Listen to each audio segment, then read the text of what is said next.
오늘 우리가 함께 나눌 성령의 열매는 온유라고 하는 겁니다. 이게 한자가 온자는 따뜻할 온입니다. 그리고 유자는 부드러울 유지요. 그러니까 말 그대로 따뜻하고 부드럽다의 의미입니다. 그러니까 온화하고 부드러운 뭐가? 성격이. 그러니까 성격이 부드러운, 성격이 온화한 사람을 온유한 사람이다 라고 표현을 합니다. 그러니까 쉽게 말하면 우리가 흔히 생각하는 어떤 사람이죠? 착한 사람. 저 사람 정말 착해. 그 말은 바꿔 말하면 성격이 온화하고 따뜻한 사람, 그 사람을 말하죠. 그런데 이렇게 온화한 사람이, 이렇게 착한 사람이 세상에 살아가는 것이 쉽습니까? 어렵습니까? 어렵습니다. 그런데 오늘 말씀 속에 예수님께서는 뭐라고 말씀하시냐? 그러한 사람은 하늘나라 천국 백성입니다 라고 말씀하고 계시는 거죠. 이 땅에서는 땅 하나, 그 땅을 차지하기 위해서 소송도 벌이고 싸우기도 하고 몰래 빼앗기도 하는데, 이러한 사람이 땅을 기업으로 받을 자다라고 말씀하고 있는 거죠. 그게 복입니다. 온화한 사람, 온유한 사람의 복은 땅을 기업으로 받을 것이다 라고 하는 거죠. 오늘 말씀을 통해서 그렇다면 성경에서 말하고 있는 이 온유하다라고 하는 건 어떠한 의미인지, 그리고 그 땅을 기업으로 받는다라고 하는 것은 어떠한 의미인지, 그럼 우리는 온유한 사람이며 땅을 기업으로 받은 사람인지 아니면 땅을 못 받는 사람인지 살펴보기를 원합니다. 먼저 성경 속에서 말하고 있는 이 온유라고 하는 것은 제가 조금 전에 살펴본 이제 국어 사전에서 말하고 있는 따뜻하고 온화한 사람, 이 사람이 온유한 사람이다, 성격이 그러한 것을 온유다라고 말하고 있지 않습니다. 그러니까 이렇게 성경 그 국어 사전에서 말하고 있는 성격이 따뜻하고 온화한 사람이다 라고, 부드럽고 온유한 사람이다, 온화한 사람이다 라고 말하는 건 누구에게 관련되는 얘기죠? 사람과 사람의 관계 속에서 말하는 겁니다. 이해되시죠? 우리가 흔히 알고 있는 이 온유하다라고 하는 건 사람과 사람 사이에서 나타나는 부분인데, 성경에서 말하고 있는 이 온유라고 하는 건 사람과 사람과의 관계가 아니라 하나님과 우리의 관계 속에서 이 온유, 따뜻하고 그리고 온화한 부분들이 나타나게 된다라고 하는 거죠. 그러니까 제가 여러 가지 부분들을 찾아보면서 제일 쉽게 성경에서 말하고 있는 온유를 어떻게 설명할까 하다가 제일 쉬운 게 사람과 사람과의 관계가 아니라 하나님과 나와의 관계 속에서 온유한 걸 성경에서 온유하다라고 말하고 있다라고 이제 제가 좀 바꾼 거예요. 이걸 좀 더 설명을 해드릴게요. 이게 무슨 의미냐면 이 얘기입니다. 내가 원래 성격이 착해서 부드러워서 다른 사람들에게 좋게 보이고 착하게 보이고 착한 사람이다 인정받는 게 아니라, 내가 하나님과의 관계 속에서 하나님을 체험하는 것 속에서 하나님과 더불어 살아가는 관계 속에서 어려운 일들을 많이 당해요. 그 어려운 일들을 많이 당하는 것 속에서 깨닫는 거예요. 뭘 깨닫는 걸까요? 내가 내 힘으로 가지고 살아갈 수가 없구나. 하나님 말씀을 순종하는 게 차라리 제일 나은 거구나. 하나님이 말씀하시면 그 말씀에 토달면서 이게 아닙니다 라고 말하는 게 아니라 하나님 말씀에 예 하고, 하나님 말씀 속에 오늘 말대로 말하면 온화하고 부드럽게 하나님 하시는 말씀에 그냥 귀 기울이는 거구나, 그 말씀에 의지할 수밖에 없는 거구나 라고 깨닫는 것이 뭐다? 성경에서 말하는 온유한 사람이다 라고 우리가 생각할 수 있다 라고 하는 겁니다. 그러니까 우리가 지금 2월 한 달 동안 배운 희락, 화평, 자비, 이것들도 누가 이루시는 거예요? 내가 열심히 해서 내 기쁨이 넘치게 만들고, 내가 열심히 해서 평안을 누리고, 내가 열심히 해서 다른 사람들에게 자비의 모습들을 나타내는 것이 아니라 성령이 우리 속에서 역사하심에 이것들이 나타나지는 거죠. 우리가 잘해서 한 것이 아니라 성령의 열매로서 이것들이 나타나는 것이다 라고 하는 것을 우리는 배워갔습니다. 그래서 이것들은 결국 이러한 의미예요. 왜 성령의 열매가 우리가 하는 것이 아니라, 열매라고 했으면 내가 맺혀야 되는데 내가 하는 게 아니라 왜 하나님이 성령께서 하시는가? 이유는 한 가지예요. 이 모든 것들의 영광을 누가 홀로 받기를 원하시는 거예요? 하나님은?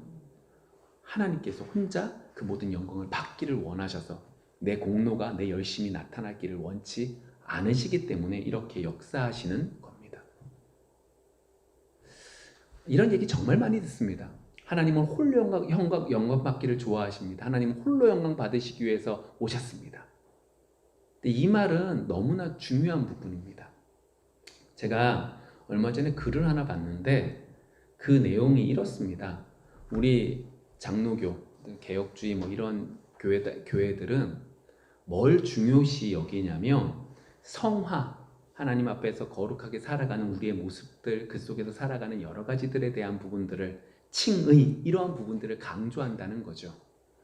이런 것들을 강조하다 보니까 문제가 한 가지 생겼습니다. 부족한 부분이 있었는데 그게 뭐냐면 죄의 욕망이나 육의 욕망 같은 것들을 죽이는 법들을 훈련하지 못했다는 거죠. 말해주지 못했다는 거예요. 그러니까 예를 다시 설명해 드릴게요. 우리가 예수님을 통하여 하나님의 자녀가 되었어. 하나님의 은혜 가운데 예수님께서, 성령께서 우리를 바꿔가실 거야. 아멘! 이건 열심히 공부했는데, 이걸 열심히 마음에 새기고 있는데, 정작 우리의 삶 속에서 육신적인 어려운 문제들, 그리고 죄에 대한 욕망들이 나타나는 것들을 이기는 법들을 배우지 못했다는 거죠. 머리로는 내가 하나님의 거룩한 백성이야 라고 하지만 삶 속에서는 전혀 그렇게 살아가지 못하고 있다. 이걸 우리 장로교가, 우리 개혁주의 교회들이 이러한 모습들을 제대로 가르치지 못하고 있다 라고 말하고 있더라고요. 그럼 해결책이 뭘까요? 어떻게 하면 죄의 욕망들을 이길 수 있게 될까요? 어떻게 하면 우리 육신의 욕망들을 이길 수 있을까요? 답이 뭐 같으세요? 거기서 내용은 이겁니다. 만일에 육의 욕망만을 이기기 위해서 노력하는 것들을 가르치면, 내가 이렇게 하면 됩니다, 이렇게 하면 됩니다, 이렇게 하는 것만을 가르치면 뭐가 되냐? 이것 자체가 또 다른 율법이 된다. 그래서 이건 아니고 정말로 이 육의 욕망들을 이길 수 있는 것은 뭐냐면 오직 하나님만을 의지하는 것밖에 없다. 예수 그리스도의 피를 의지하는 것밖에 없다라고 쓰여져 있더라고요. 당연한 얘기잖아요. 그렇지 뭐. 아니에요.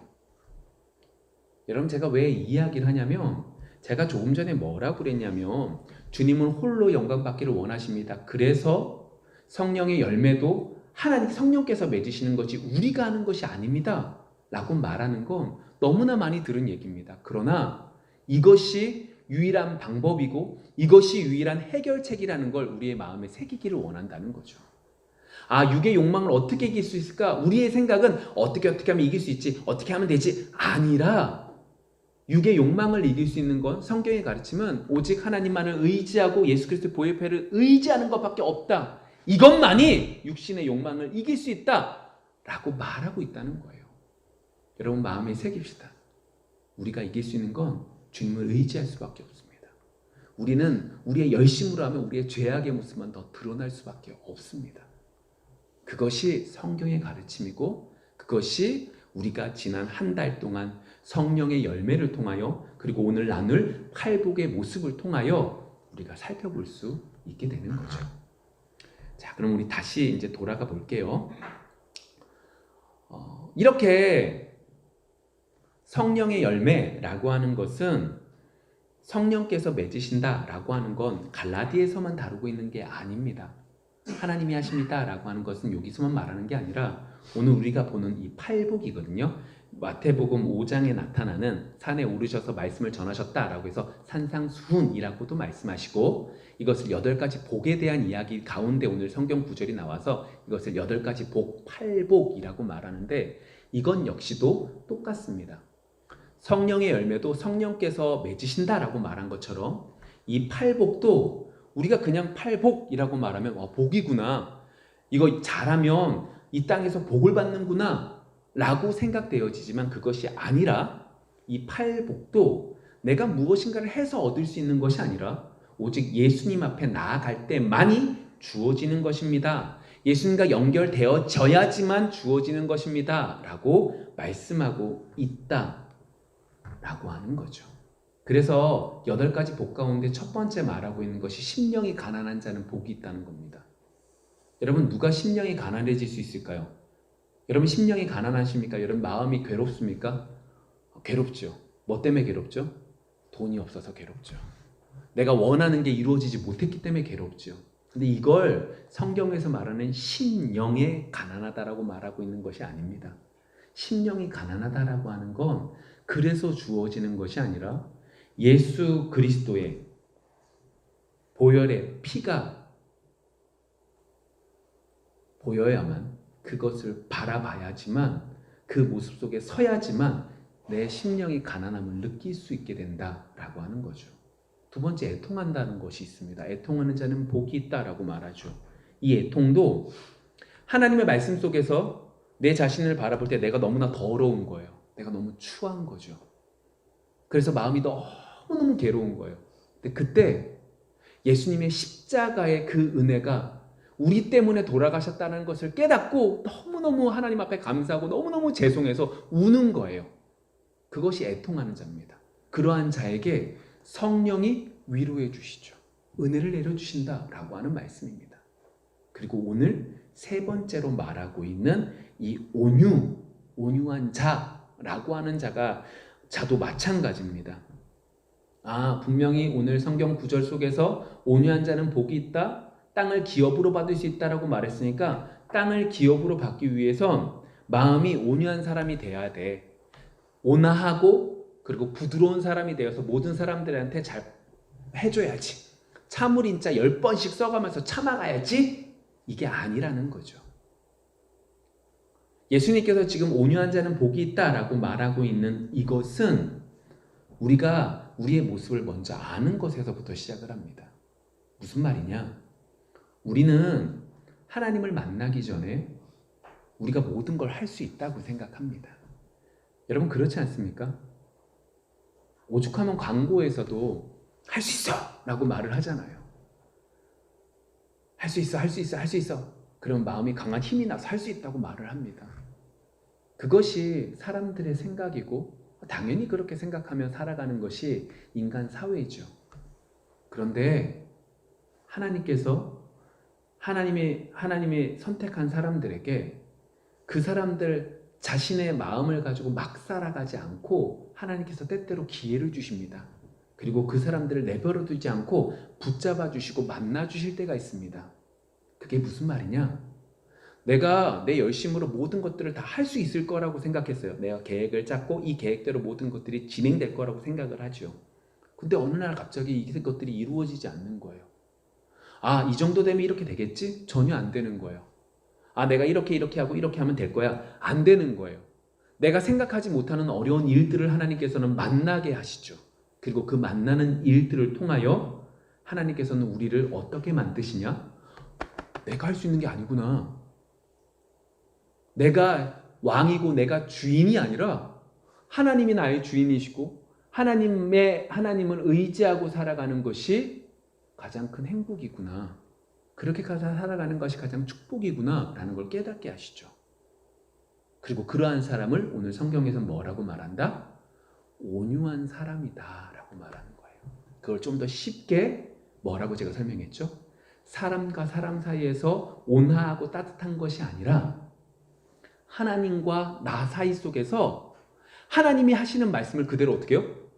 따뜻하고 부드럽게 네 하나님밖에 없습니다 라고 하는 사람이 무슨 사람이다?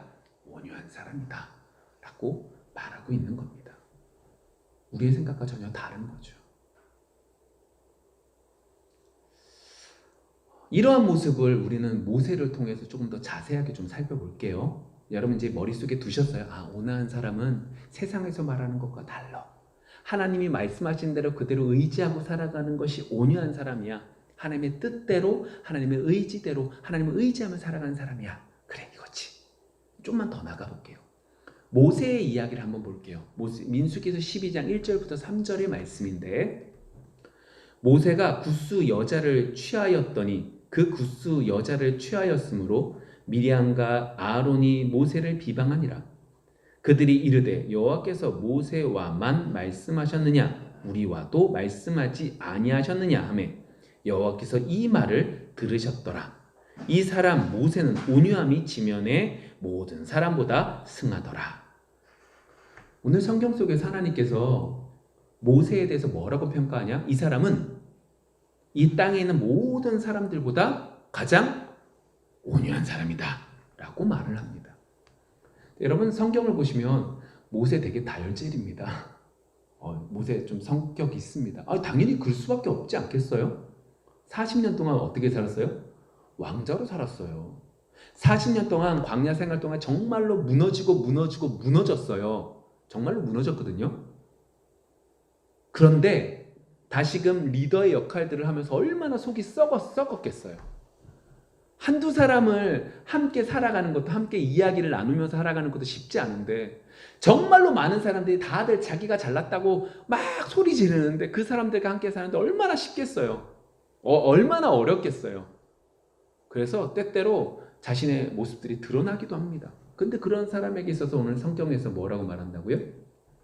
가장 온유한 사람이다라고 말해요. 우리가 조금 전에 배웠으니까 온유한 사람은 나를 의지하는 게 아니라 하나님을 의지하는 것을 온유한 사람이라고 말했구나. 맞다. 그래. 모세는 하나님만을 의지했던 사람이구나. 그래서 온유하다라고 말씀하셨구나. 맞습니다. 여기서 한 발자국 더 가볼게요.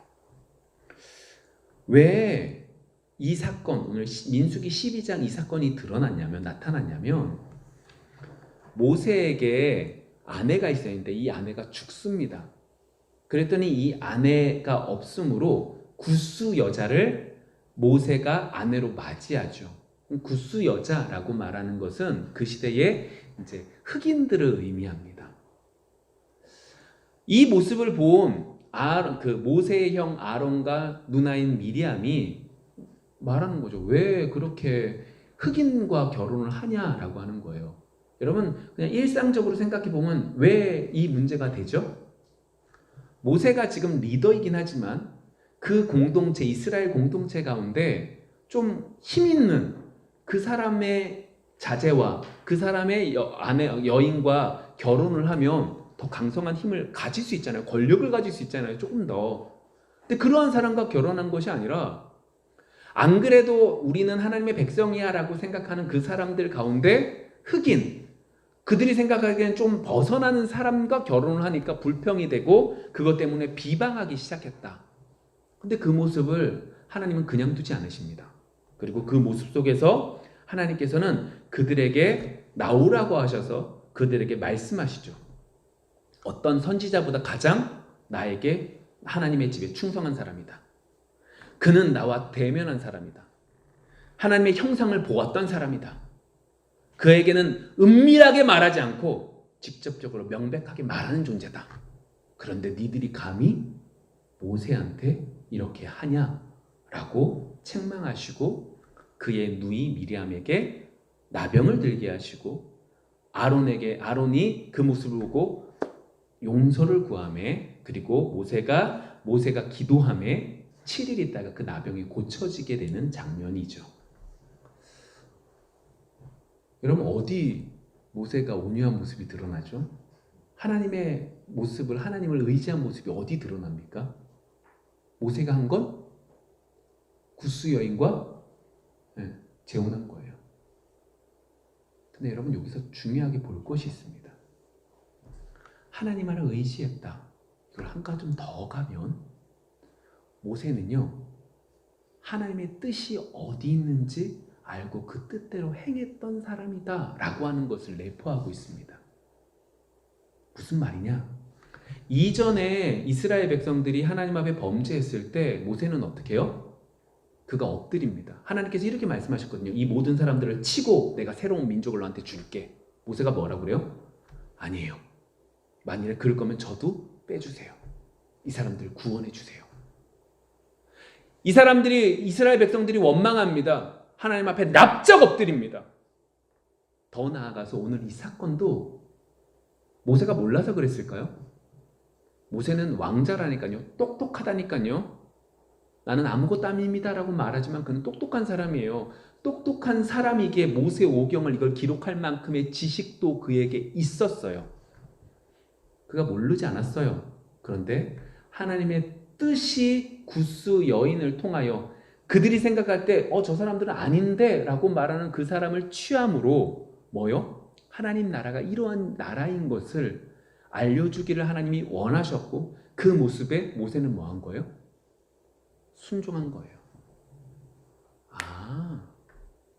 온유한 사람은 하나님을 의지하는 사람인데 의지합니다 이렇게 말하는 사람이 아니라 하나님의 뜻을 아는 사람인 것이고 하나님의 뜻을 안다라고 하는 건 하나님 앞에 어떻게 하는 거예요? 무릎 꿇는 자구나. 여러분들이 하나님 앞에 온유한 자들이 되어지기를 소망합니다. 하나님 앞에 무릎 꿇을 수 있는 여러분들이 되어지기를 원합니다.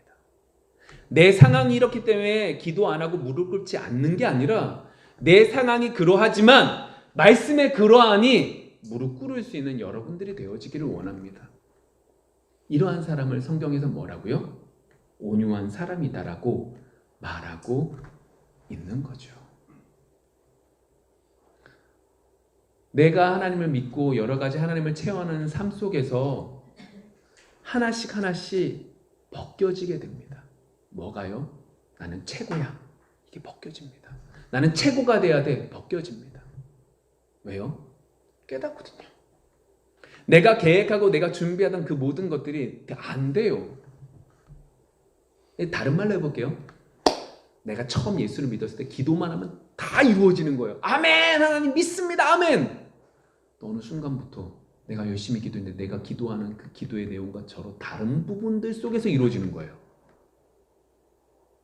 내 기도빨이 약한가? 아니에요. 무슨 의미예요?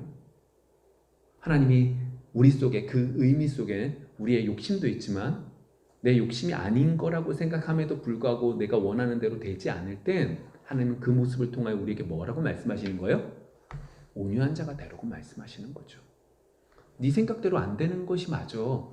네가 하는 건 네가 계획해서 네가 최고의 것을 이루는 것이 아니라 네가 최선을 다하여 기도하는 그 속에 말씀을 의지하고 기도하는 그 속에 네 뜻대로 되는 것이 아니라 하나님을 의지하는 것으로 되는 거야 라고 말씀하시는 거죠. 최고가 되려고 하는 것이 아닙니다. 내가 최고의 것을 하나님께 드렸습니다 라고 하는 자랑거리가 우리에게 만들어지는 것이 아니라 내가 있는 이 속에서 주어진 환경 속에서 감사할 수 있는 그리고 하나님을 의지하며 살아갈 수 있는 우리가 되어지기를 하나님은 원하시는 거죠. 그런 면에서 보면 참 위로가 되지 않아요? 속되게 말하면 우리 교회가 부흥되지 못하는, 세상적으로 말하면 이렇게 숫자가 많이 늘어나지 못하는 것도 한편에서는 감사한 기도의 제목으로 받으려고 노력하게 된다는 것도, 그것뿐만 아니라 우리의 모든 것들이에요. 그러면 하나님 우리 이렇게 만드십니다. 낮아지고 낮아지게 만드시죠. 처음엔 하나님의 은혜 가운데 큰 꿈을 품습니다. 제 얘기라 보면 하나님 제게 많은 사람들을 보내주시면 제가 그들에게 복음을 온전히 전하겠습니다. 정말로 하나님의 큰 일들을 감당하겠습니다. 근데 하나님의 뜻 가운데 그렇게 되지 못한다면 우리는 실패한 인생이 아니라 그 속에서 우리를 낮추시는 하나님을 맛보게 되는 거죠. 여러분, 이 가운데 우리가 열심을 다하지 못했던 것들을 무마하자는 것이 아닙니다. 우리가 못하는 건 못하는 것으로 받고 하나님 앞에 회개하며 나아가야 되죠. 그럼에도 불구하고 이렇게 하신다라고 하는 건 지금이 그렇다는 것이 아니라 그러면 그것은 뭐라는 거예요? 하나님의 뜻이 있는 거죠. 받기는 어렵지만 하나님의 뜻이 있는 거죠. 낮추시는 거죠. 왜 낮추시는 거예요? 예수님께서 낮은 자에게 임하셨거든요. 우리는 높아져야지 하나님을 만날 수 있는 게 아니라 주님께서 가장 낮은 곳에 내려오셨기 때문에 낮아지면 낮아질수록 주님은 우리에게 역사하시는 거죠. 우리의 인생 속에서 실패한 부분들이 있습니다. 그 실패한 부분을 통하여 우리는 하나님을 더욱더 크게 만날 수 있게 되죠. 왜요? 주님은 가장 낮은 곳에 임하셨기 때문에요. 그리고 그 속에서 우리에게 성령의 충만함을 허락해 주십니다. 무슨 의미예요? 하나님을 의지하면 의지할수록 성령께서 우리에게 우리가 2월달에 배운 성령의 열매 가운데 희락이라는 것을 허락해 주시죠. 화평이라는 것을 허락해 주시죠. 자비라는 것을 허락해 주시죠. 그리고 9가지 열매 충성과 온유와 절제 이 모든 것들을 허락해 주시는 거죠. 그리고 오늘 말씀으로 따지면 그렇게 되어질 때 이제 사람들이 볼 때 온화하고 어떤 사람? 부드러운 사람이 되어져 가는 거예요. 성령의 열매가 온유가 있으니까 그래 내가 사람들 앞에서 온유한 모습을 드러내야지, 온화한 모습을 드러내야지, 부드러운 모습을 드러내야지 해서 드러내는 그것이 성령의 열매가 아니라 하나님과의 관계 속에서 온유한 사람, 순종하는 자, 의지하는 자가 되어져 갈 때 우리가 가장 낮은 자가 내려졌을 때, 낮은 자가 되어졌을 때 성령이 우리 속에서 역사하심에 이 모습 속에서 흘러차고 넘쳐 다른 사람들에게 뭐가 나타나는 거예요? 다른 사람들이 생각하는 온유한 모습들이 우리 속에 드러나게 된다라고 하는 거죠. 그러한 축복이, 그러한 은혜가 여러분들 속에 있기를 소망합니다. 그런데 이제 다음 얘기가 이거예요. 오늘 성경 속에서 분명히 온유한 사람은 복이 있나니 뭘 받아요? 땅을 기업으로 받는다고 그래요. 믿으십니까? 그러면 이제 모세에 대한 얘기를 해볼게요. 모세는 땅을 기업으로 받았습니까?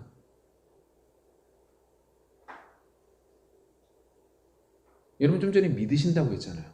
아멘으로 받으셨잖아요. 근데 모세는 땅을 기업으로 받았습니까? 모세는 가나안 땅에 들어가지 못했습니다.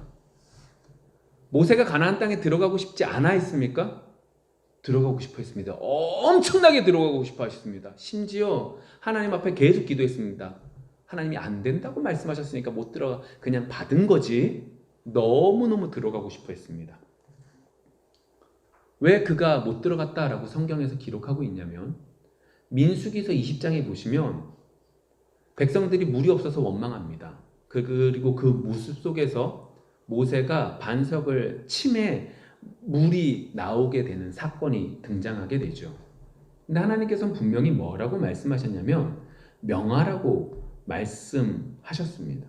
근데 모세가 어떻게 해요? 돌로 칩니다. 그것이 이제 민수기서 20장 12절과 13절의 모습 속에 이렇게 말을 합니다. 여호와께서 모세와 아론에게 이르시되 너희가 나를 믿지 아니하고 이스라엘 자손의 목전에서 내 거룩함을 나타내지 아니한 고로 너희는 이 회중을 내가 그들에게 준 땅으로 인도하여 드리지 못하리라 하시니라.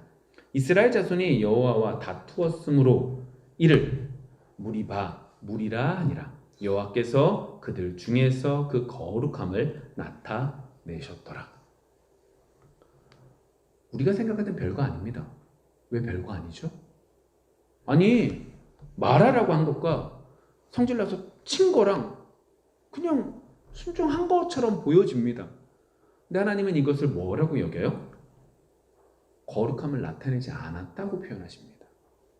다시 말하면 아까 전에 이야기로 말하면 하나님만을 의지하고 모세를 통하여 뜻을 알고 그 뜻은 하나님 앞에 고개 숙이고 무릎 꿇는 거다라고 얘기했는데 모세는 그러한 면에서 지금 뭐 하지 못했던 거예요?